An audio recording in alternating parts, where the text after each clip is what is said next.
നിലമ്പൂരിൽ ഏതാണ്ട് 33% പേർ ഇതിനോടകം 11 മണിവരെ വോട്ട് രേഖപ്പെടുത്തിയെന്ന വിവരം ഇപ്പോൾ വരുന്നുണ്ട്. എന്ന് വെച്ചാൽ വളരെ നല്ല പോളിംഗ് ആദ്യ മണിക്കൂറുകളിൽ ഇപ്പോഴൊരു 11 മണി വരെയുണ്ട്. അപ്പോൾ 30%-ലധികം ആളുകൾ ഇപ്പോൾ തന്നെ വോട്ട് രേഖപ്പെടുത്തി. അങ്ങനെയാണെങ്കിൽ 1 മണിയോടെ 50%-ഓളം പോളിംഗ് എത്തും എന്ന് തന്നെയാണ് കരുതേണ്ടത്. അതൊരു മികച്ച പോളിംഗിലേക്ക് നിലമ്പൂർ പോകും എന്നതിൻ്റെ സൂചനയാണ്. ഒരുപക്ഷേ ഈ മഴയൊക്കെ ഉച്ചയ്ക്ക് ശേഷം ഉണ്ടാകുമെന്ന് ആശങ്കപ്പെട്ട് രാവിലെ തന്നെ പരമാവധി വോട്ടർമാർ ഈ മലയോര മേഖലയിലൊക്കെ വോട്ട് ചെയ്ത് പോകുന്നതാകാം. എന്തായാലും അത് നല്ല കാഴ്ചയാണ്.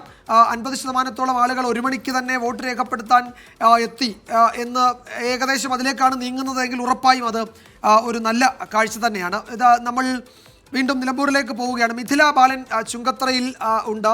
മിഥില, ഈ എല്ലാ ബൂത്തുകളിലും സാമാന്യം നല്ല തിരക്കുണ്ടല്ലേ? 11 മണി കഴിയുമ്പോഴും ഏതാണ്ട് 30%-ലധികം ആളുകൾ ഇതിനോടകം വോട്ട് രേഖപ്പെടുത്തി. ഇപ്പോഴും ബൂത്തുകളിൽ നല്ല തിരക്ക് പലയിടത്തും കാണാനുണ്ട്. മിഥില നിൽക്കുന്ന ചുങ്കത്തറയിലെ സാഹചര്യം എന്താണ്?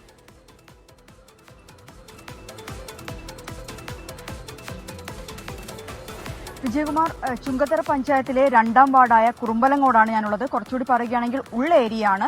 നമുക്കിപ്പോൾ ദൃശ്യങ്ങൾ കാണാം. ഇവിടെ 3 ബൂത്തുകളാണുള്ളത്. 3 ബൂത്തുകളിലും അത്യാവശ്യം നല്ല രീതിയിൽ ജനങ്ങൾ വോട്ടർമാർ ക്യൂ നിൽക്കുന്ന ഒരു കാഴ്ചയാണ്. പ്രത്യേകിച്ച് എടുത്തു പറയേണ്ട ഒരു കാര്യം, ഇവിടെ വന്നപ്പോൾ കണ്ട കാഴ്ച കൂടുതലും സ്ത്രീ വോട്ടർമാരാണ്. ഇത്തരത്തിൽ ഈ ഒരു കാലാവസ്ഥ വിജയകുമാർ നേരത്തെ പറഞ്ഞതുപോലെ തന്നെ ഇപ്പോൾ നല്ല അന്തരീക്ഷമാണ്. ഇനി ഉച്ച കഴിഞ്ഞ് മഴ ഉണ്ടാവാനുള്ള ഒരു സാധ്യത ഇവർ തള്ളിക്കളയുന്നില്ല. അതുകൊണ്ട് തന്നെ മഴയ്ക്ക് മുൻപേ എത്തി വോട്ട് ചെയ്ത് വീട്ടിലേക്ക് മടങ്ങുക എന്നതായിരിക്കാം ഇത്തരത്തിൽ നമ്മൾ ഈ ഒരു കുറുമ്പലങ്ങോട്ടെ ഈ ഗവൺമെന്റ് UP സ്കൂളിൽ നിന്ന് കാണുന്ന കാഴ്ച. ദൃശ്യങ്ങൾ കാണുന്നത് പോലെ ഞാൻ നേരത്തെ പറഞ്ഞതൊരു ഉള്ള ഏരിയ ആണ്. ഈ ഒരു കുറച്ച് ഉള്ളോട്ട് വന്നിട്ട് അത്യാവശ്യം നല്ല ഉള്ള ഏരിയയിലേക്കാണ് നമ്മളിപ്പോൾ വന്നിട്ടുള്ളത്. ഈ ഗ്രാമീണ മേഖലയുടെ പൾസ് എങ്ങനെയാണെന്ന് അറിയാൻ വേണ്ടിയിട്ടാണ് വന്നിട്ടുള്ളത്. അത് നല്ല രീതിയിൽ തന്നെ നമ്മളിപ്പോൾ ദൃശ്യങ്ങൾ കാണുന്നത് പോലെ നല്ല രീതിയിൽ തന്നെ വോട്ടർമാർ ഇവിടെ വരുന്നുണ്ട്. 2568 ഇവിടെ ആകെ വോട്ടർമാർ ഈ 3 ബൂത്തുകളിലായിട്ടുള്ളത്. വലിയ നേരത്തെ പറഞ്ഞതുപോലെ തന്നെ ഒരു കാലാവസ്ഥ ഒരു നല്ല ഘടകം തന്നെയാണ്. പോളിംഗ് ശതമാനം ഉയരാൻ അല്ലെങ്കിൽ മികച്ച രീതിയിലുള്ള പോളിംഗ് ഈ മണിക്കൂറുകളിൽ ഈ ഒരു ചുങ്കത്തറ പഞ്ചായത്തിൽ നിന്ന് റിപ്പോർട്ട് ചെയ്യപ്പെടുന്നുണ്ട്. നമ്മൾ നേരത്തെ കണ്ട ഒരു പഞ്ചായത്താണെങ്കിൽ പോലും അവിടെയും സമാനമായ രീതിയിൽ നല്ല രീതിയിൽ തന്നെ എത്തുന്നു. എടുത്തു പറയേണ്ട ഒരു കാര്യം സ്ത്രീ വോട്ടർമാരുടെ ഒരു പങ്കാളിത്തം തന്നെയാണ്. നമുക്ക് അവരോട് ചോദിച്ചു നോക്കാം. മഴ എത്തുന്നതിന് മുമ്പ് വന്ന് വോട്ട് ചെയ്ത് പോവാണോ?